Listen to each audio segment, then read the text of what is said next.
ஸ்ரீதேவியோட அடுத்த டார்கெட். குழந்தை நட்சத்திரமா தமிழ் தெலுங்கு படங்கள்ல நடிச்சவங்க ஸ்ரீதேவி. அதையடுத்து கதாநாயகியா தென்னிந்திய சினிமாவை கலக்குனவங்க. ஒரு கட்டத்துல இந்திக்கும் போனவங்க. அங்கேயும் அதிக படங்கள்ல நடிச்சு புகழோட உச்சிக்கு போனாங்க.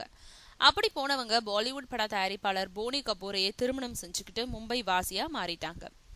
அந்த வகையில தமிழ்ல ரஜினிக்கு ஜோடியா அவங்க நடிச்ச கடைசி படம் நான் அடிமை இல்லை. அதுக்கப்புறம் இங்கிலீஷ் படத்துல ரீ என்ட்ரியான ஸ்ரீதேவி இப்போ புலி படம் மூலம் மீண்டும் நேரடி தமிழ் படத்துல நடிச்சிருக்காங்க. கதைக்கு மிக முக்கியத்துவம் வாய்ந்த வேஷம்ன்றதுனால அதிக நாட்கள் சென்னையில முகாமிட்டு அந்த படத்துல நடிச்சிருக்காங்க.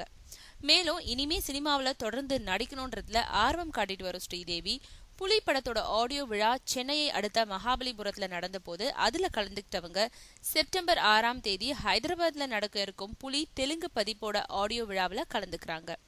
அதோட 1986லயே தமிழ் சினிமாவை விட்டு வெளியேறின ஸ்ரீதேவி 1994 வரைக்கும் தெலுங்கு படங்கள்ல நடிச்சிருக்காங்க.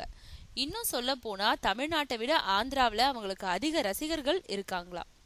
அதனால புலிப்படம் மூலம் ஆந்திர ரசிகர்களை சந்திக்கும் ஸ்ரீதேவி இதையடுத்து முன்னணி தெலுங்கு ஹீரோக்களோட படங்கள்ல நடிக்கிறதுலயும் தான் ஆர்வமா இருக்கிறதா செய்தி வெளியிட்டிருக்காங்க.